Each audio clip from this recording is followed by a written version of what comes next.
Bonsoir, bienvenue sur notre chaîne. Merci d'être si nombreux avec nous aujourd'hui en direct pour cette conférence en ligne sur la supervision des comportements et de la culture. Nous avons trois grandes catégories de participants ce soir. Les fonctions audit, risque et contrôle interne qui représentent environ 54% des participants. Les fonctions éthique et compliance, environ 30%. Ainsi que des présidents, directeurs généraux et autres membres du COMEX pour un peu plus de 10%, ce qui représente une trentaine de personnes et nous démontre bien toute l'importance du sujet. Durant la conférence, vous pourrez poser vos questions en ligne sur le chat YouTube. Il faut en revanche pour cela disposer d'un compte Google. Sinon, vous pourrez également poster vos questions directement dans l'événement en ligne LinkedIn ou en messagerie privée. J'essaierai de mon côté de collecter les questions au fur et à mesure afin de répondre à certaines d'entre elles à la fin de la conférence. Et sans plus tarder, pour ceux qui ne me connaissent pas, je vais commencer par me présenter et nous nous retrouverons en direct dans une demi-heure environ pour les questions-réponses. À tout à l'heure. Bonjour à tous. Sabine Drujon, présidente de la société de conseil Values and Sense que j'ai créée en juin 2017. Je suis consultant certifié du Barrett Values Center en transformation culturelle et management par les valeurs. Je suis également associé chez Cultural Transformation Partners et administrateur de l'AE-CEFAR, qui est l'association des anciens élèves du CEFAR, qui est le diplôme de l'AMREI en stratégie de management des risques. Ancien responsable de région en audit interne, puis risk manager du groupe Sonepar, qui est un groupe de distribution de matériel électrique, présent dans 45 pays avec environ 48 000 salariés. J'ai exercé avant de lancer ma société pendant une vingtaine d'années de nombreuses responsabilités en audit interne, risk management, compliance et sûreté dans de grands groupes français. Consultant et expert en risk management, éthique et compliance, j'interviens régulièrement pour l'IFACI, l'AMRAE ou d'autres organisations professionnelles. Je suis intervenu notamment lors de la conférence IFACI GRC de novembre 2017 en compagnie de Laurent Magne qui est risk manager chez EDF et de Sylvie Mallet qui est aujourd'hui directeur ERM chez Deloitte sur le thème « Comment apprécier la tolérance de la gouvernance pour le risque ?» Ou encore lors de la commission ERM 360, c'était en 2018, sur le thème « De la culture du risque à la culture d'entreprise ». Alors, en ce qui concerne les thèmes en lien direct avec la culture, je suis également intervenu à l'OCBF en janvier 2020 pour une tribune d'experts sur le thème « Supervision des comportements et de la culture ».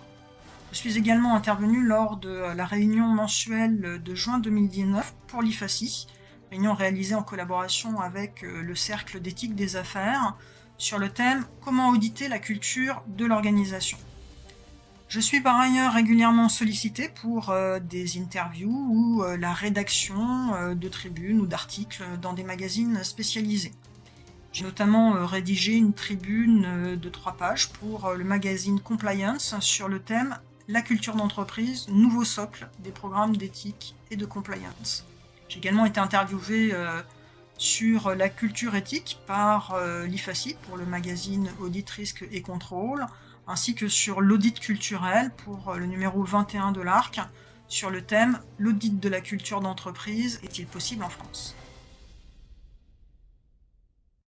Alors rebonjour à toutes et à tous, à tous ceux notamment qui viennent d'arriver ou tous ceux qui sont encore en train d'arriver à cette conférence en ligne. Aujourd'hui, nous allons donc parler de la supervision des comportements et de la culture. Et la première question que nous allons nous poser, parce que c'est important de définir ce dont nous sommes en train de parler, la première question est la suivante. Mais la culture d'entreprise, qu'est-ce à coup ? De quoi parle-t-on ? De quoi s'agit-il ? Avant de passer aux définitions officielles, je vous propose d'essayer de comprendre ce concept de culture d'entreprise d'une façon plus imagée et plus pragmatique, au travers d'une petite vidéo de moins de 30 secondes Cela devrait vous permettre de mieux vous faire ressentir ce qu'est réellement la culture. Parce que comme il s'agit de quelque chose d'intangible, ce n'est pas toujours très facile de matérialiser ce dont nous sommes en train de parler. Je vous laisse regarder la vidéo. Corporate culture can be compared to natural forces, such as winds and tides, which are there in the background, sometimes unnoticed, sometimes obvious. Made of instinctive, repetitive habits and emotional responses, a company's culture is the collection of self-sustaining patterns of behaving, feeling, thinking, and believing that determine the way we do things around here. Donc, la culture d'entreprise peut être comparée à des forces naturelles telles que les vents et les marées, qui sont là, en arrière-plan, parfois inaperçues, parfois évidentes, faites d'habitudes instinctives, répétitives et de réponses émotionnelles. La culture est un ensemble de comportements basés sur des sentiments, des pensées et des croyances qui déterminent la façon dont nous faisons les choses ici. Alors qu'est-ce que cela signifie au niveau des implications psychologiques ? En définitive, une bonne culture d'entreprise va dynamiser les collaborateurs qui, en se sentant bien dans ce qu'ils font, parce qu'ils sont alignés avec la culture de leur organisation, vont faire avancer les priorités stratégiques et opérationnelles de la société. Cela devient alors un véritable stimulant émotionnel d'engagement que vous ne retrouverez nulle part ailleurs. Cependant, ce moteur de l'engagement peut également, en cas de culture inadéquate, représenter un frein à la productivité et à l'engagement émotionnel des collaborateurs et saper ainsi le succès à long terme de l'organisation, générant par ailleurs potentiellement des risques de comportements non désirés qui peuvent avoir de nombreux impacts, notamment en termes d'image. Ce qu'il faut comprendre, c'est que la culture d'entreprise aura tendance à suivre l'évolution des comportements des collaborateurs, et notamment ceux des managers. Ce sont en effet les comportements quotidiens des leaders qui agiront sur les comportements du groupe et qui, au travers de nouvelles habitudes répétitives, viendront modifier la culture de l'entreprise. Le changement culturel passe donc par le changement comportemental des leaders. Alors pour aller un peu plus loin dans la compréhension de la culture d'entreprise, j'ai choisi de présenter ce schéma que vous connaissez peut-être déjà. Il s'agit de l'iceberg culturel, avec sa partie émergée, qui représente la partie visible que vous connaissez tous et que nous avons l'habitude d'auditer lorsque nous sommes auditeurs internes, qui est faite de chartes, de codes, de normes, de procédures. En dessous, la partie immergée, invisible, bien plus importante, où l'on retrouve ce que nous venons de voir, au travers des définitions culturelles, à savoir les pensées, les sentiments, les valeurs, les croyances, etc., etc. Comme vous pouvez le constater dans ce schéma très visuel, les aspects normatifs visibles ne représentent en général, on dit qu'à peu près 20 à 30% de ce qui fait la culture d'entreprise. Les 70 à 80% restants touchent à des éléments sociologiques et comportementaux que nous n'avons pas du tout l'habitude d'auditer et qui pourtant sont ceux qui créent les défaillances les plus flagrantes de contrôle interne. Alors pour ceux qui se demandent quelle est la définition officielle de la culture d'entreprise, je dois tout d'abord vous préciser qu'il n'existe pas de définition officielle. Cependant, les différents référentiels, que ce soit le COSO ERM ou encore l'IIA, tendent à avoir des définitions assez proches, dans lesquelles nous retrouvons des points communs autour des valeurs, des comportements et des décisions. Globalement, nous pouvons retenir que la culture reflète l'ensemble des valeurs, des croyances, des comportements, conscients ou inconscients, ainsi que des décisions qui sont adoptées par les membres d'une organisation. À titre personnel, je retiens une définition très proche de celle de la culture du risque et définis la culture d'entreprise comme un système de valeurs et de comportements qui influencent les attitudes, les actions et la prise de décision. Il est essentiel de bien comprendre que la culture touche aux différents éléments qui guident la façon dont nous agissons, la façon dont nous nous comportons, mais aussi la façon de prendre nos décisions. Et si l'aspect décision peut paraître surprenant, il est en revanche essentiel dans le cadre d'une bonne maîtrise des risques. La question que nous devons alors nous poser est la suivante.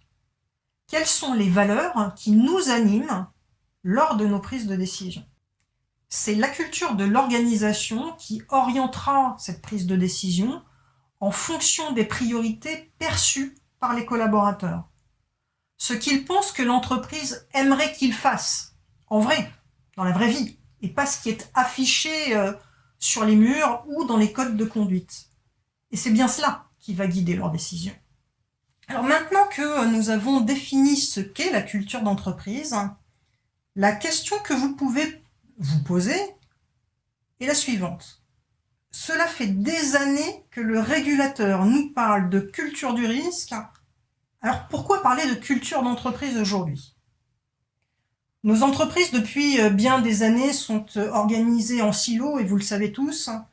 Et si chacun a bien compris l'importance de la culture pour l'efficacité de son activité propre, chacun utilise le mot culture dans son contexte propre.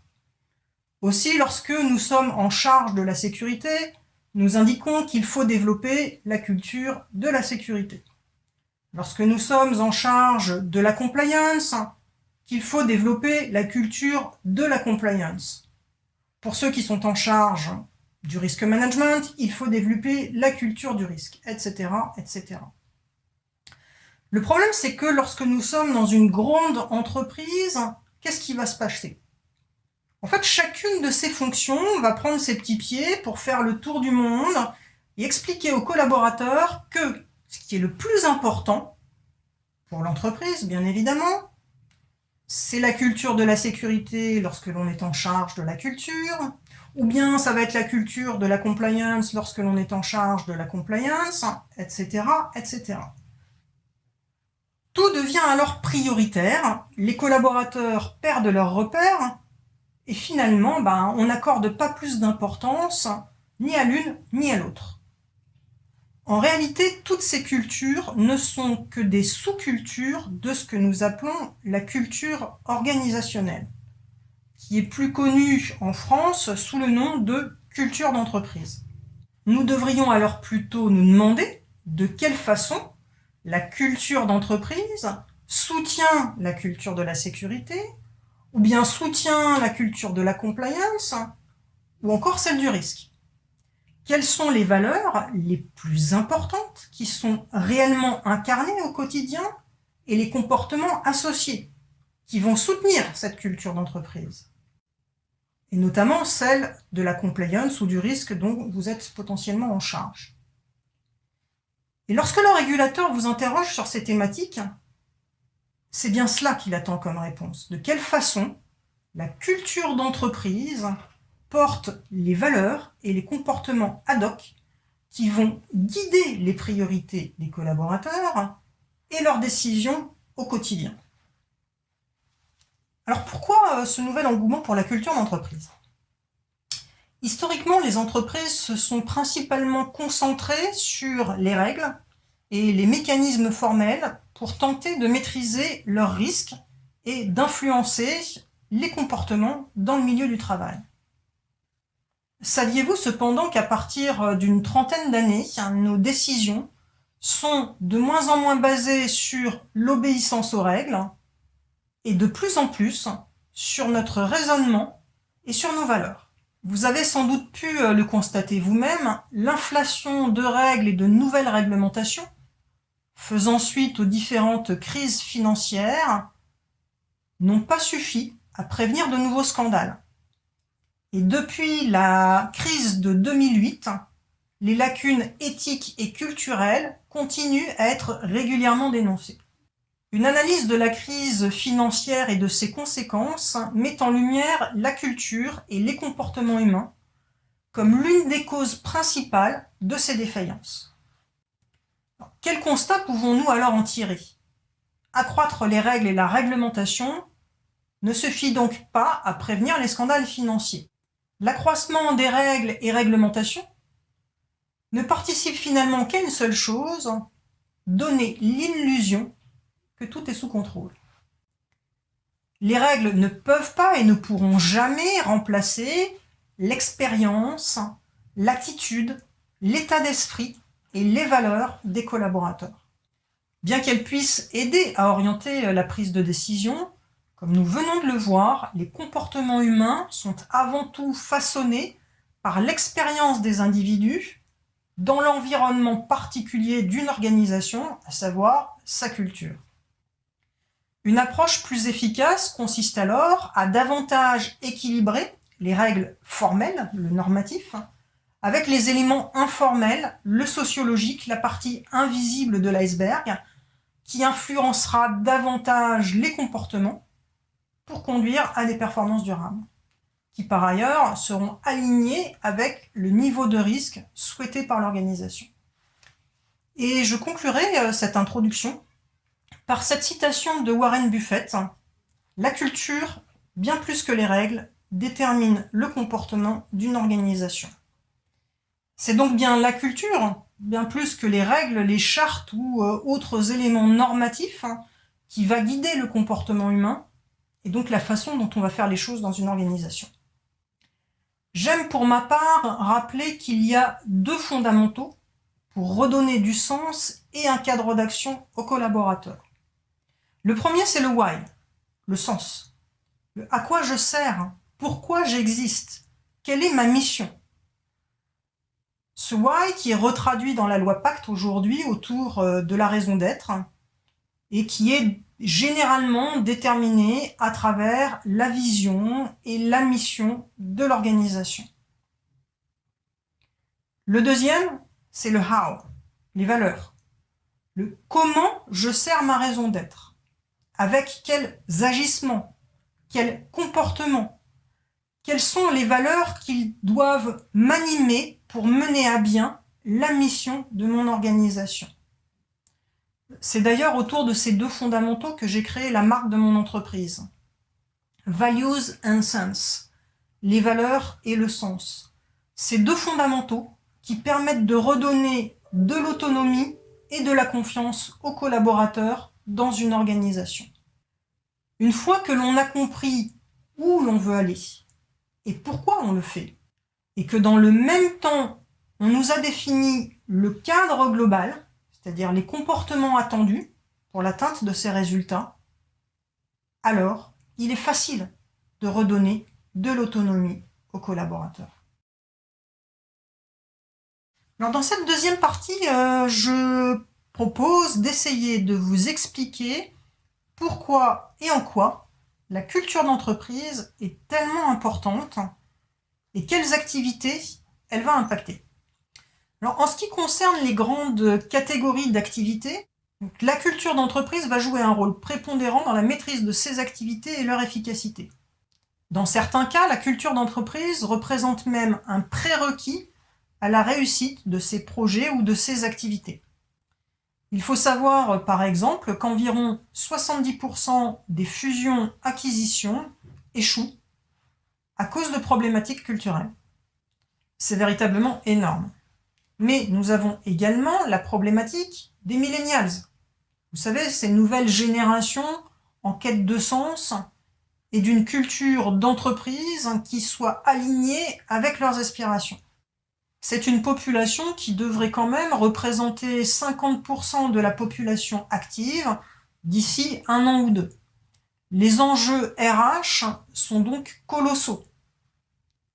Quelles sont les entreprises qui ne travaillent pas aujourd'hui sur les sujets de rétention des talents, de marque employeur, etc., etc.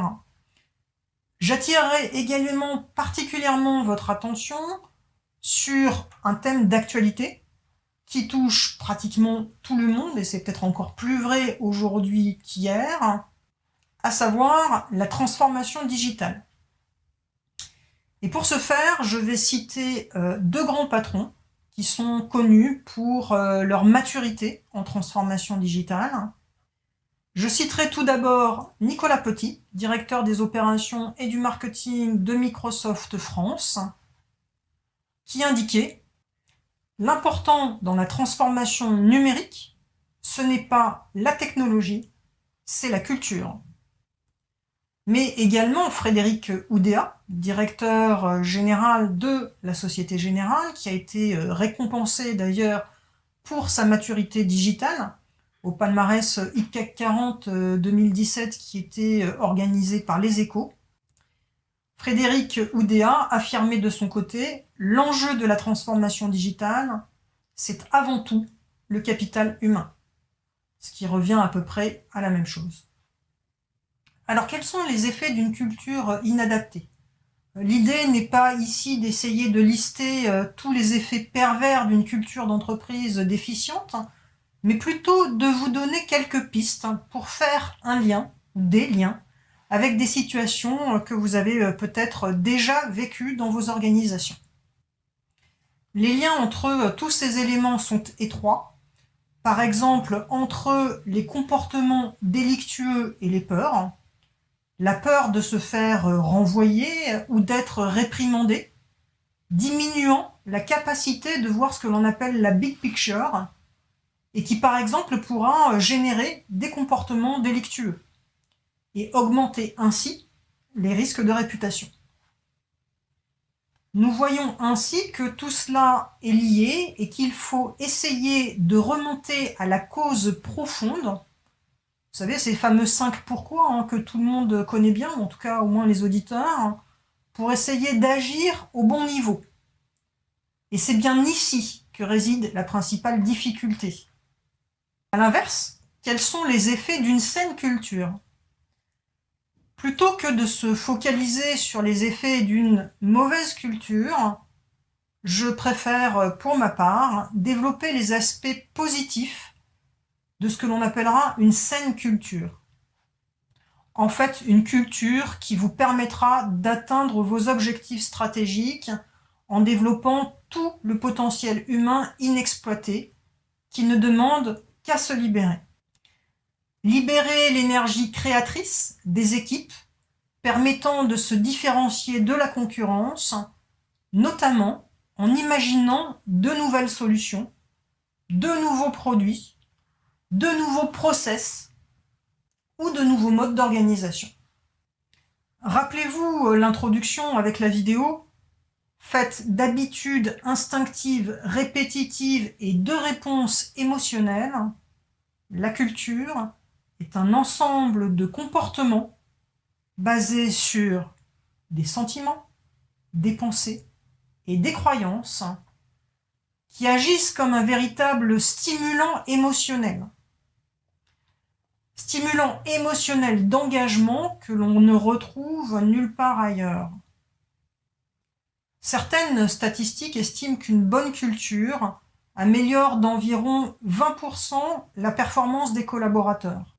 Alors, au-delà de cette petite liste qui permet simplement de mieux matérialiser les indicateurs de sortie que l'on a davantage l'habitude de regarder, c'est bien de rentabilité, de résilience et de pérennité dont nous sommes en train de parler. Donc, de sujets hautement stratégiques pour nos organisations et leurs actionnaires. Alors maintenant que nous savons ce que c'est que la culture d'entreprise et pourquoi elle est importante, je vous propose dans cette troisième partie de découvrir les évolutions réglementaires et normatives qui sont en train d'en découler. Alors si la Grande-Bretagne reste un leader incontesté dans la conduite du programme mondial de surveillance en matière de culture et de risque de conduite, les activités réglementaires mondiales visant à promouvoir la culture et la conduite dans le secteur bancaire bénéficie également des contributions de régulateurs divers et variés, notamment ceux de Hong Kong, de Singapour, d'Australie et des Pays-Bas. Au Royaume-Uni, le nouveau code de gouvernement d'entreprise exige ainsi que les conseils d'administration surveillent et évaluent la culture, tout en s'assurant que les comportements soient conformes aux valeurs de l'organisation. C'est à peu près identique aux Pays-Bas qui sont aussi en avance sur ce sujet-là. En Australie, l'APRA, qui est l'autorité de régulation prudentielle australienne, rend pour sa part le conseil responsable de la culture et des risques. Et l'ASIC, qui est la commission australienne des valeurs de placement, a réclamé des sanctions civiles plus importantes pour les cadres qui seraient responsables d'une mauvaise culture. Aux États-Unis, la FINRA, qui est l'organisme de réglementation des courtiers en valeurs mobilières, demande aux entreprises de faire un rapport de leur culture à la Fed de New York et au CCO de souligner le rôle que joue la culture dans les comportements. Les principes directeurs de la gouvernance d'entreprise américain précisent également que le conseil d'administration doit veiller à ce que la culture de l'entreprise soit saine, surveiller et évaluer régulièrement la culture et les valeurs fondamentales de l'entreprise. Évaluer également l'intégrité et l'éthique du management et, au besoin, intervenir pour corriger les objectifs et la culture de l'entreprise s'ils étaient mal alignés. En Nouvelle-Zélande, la NSX, qui est la bourse de Nouvelle-Zélande, prépare un code de gouvernement d'entreprise révisé, son autorité des marchés financiers ayant souligné l'importance du conseil et de l'équipe dirigeante dans la culture d'entreprise. En Inde, l'Office des valeurs mobilières, dans ses directives sur l'évaluation des conseils, a recommandé que les conseils établissent une culture d'entreprise et des valeurs qui devraient être suivies par l'entreprise. Alors, toutes ces évolutions en matière de gouvernance et de réglementation génèrent à leur tour la création de nouveaux référentiels en matière de management des risques et d'audit interne. La nouveauté du COSO 2017 est par exemple que cette nouvelle version intègre désormais la culture d'entreprise dans la gouvernance, y compris les éléments concernant la vision, la mission et les valeurs corporate. Le principe numéro 3 indique définir la culture souhaitée. L'organisation doit donc définir les comportements souhaités qui caractérisent la culture désirée. Le principe 4 est de démontrer l'engagement en faveur des valeurs fondamentales. L'organisation doit démontrer son attachement aux valeurs fondamentales, comprendre les valeurs et donc fondamentales pour la gestion des risques de l'entreprise. Pourquoi ? Parce que les valeurs se reflètent dans les actions et les décisions qui sont appliquées dans l'organisation. Sans une compréhension solide et positive des valeurs qui sont communiquées au plus haut niveau, ainsi qu'un engagement vis-à-vis de ces valeurs, la sensibilisation au risque pourrait alors être compromise et les décisions incompatibles avec ces mêmes valeurs. Un turn at the top cohérent établit une communication commune des valeurs fondamentales, des facteurs opérationnels ainsi que du comportement souhaité au niveau du personnel mais aussi des partenaires. Et la cohérence permet de rassembler l'organisation dans la poursuite de la stratégie et des objectifs commerciaux. Aligner la culture et le turn from the top donne aux parties prenantes l'assurance que l'entité adhère à ces valeurs fondamentales, à la mission et à la vision qu'elle a décrite dans les différents documents produits. En parallèle, l'IIA, l'Institute of Internal Auditor, vient de publier son guide pratique sur l'audit culturel qui donne aux auditeurs internes les lignes directrices permettant de réaliser des audits culturels conformément aux normes de la profession. Alors, en dehors des pays précédemment cités comme étant en avance sur la prise en considération de ces thématiques, les orientations de l'EBA, l'European Banking Authority, sur les bonnes pratiques de gouvernance interne, je fais allusion au rapport de contrôle interne de 2018, commence également à s'aligner avec cette tendance de fond.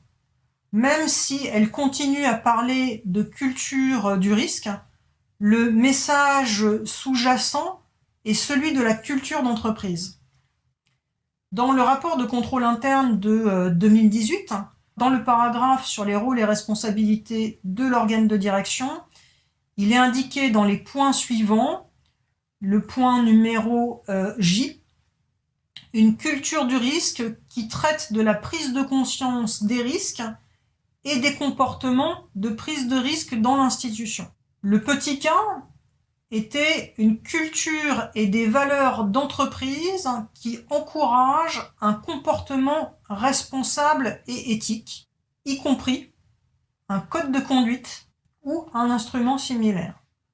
En ce qui concerne la fonction de surveillance de l'organe de direction, il s'agissait de vérifier que la culture du risque de l'institution était mise en œuvre de manière cohérente. Une culture de risque forte devrait inclure, mais ne se limite pas nécessairement à un turn at the top, donc en fait un organe de direction qui doit être responsable de la définition et de la communication des valeurs et des attentes fondamentales de l'institution. Le comportement des membres devrait refléter les valeurs défendues.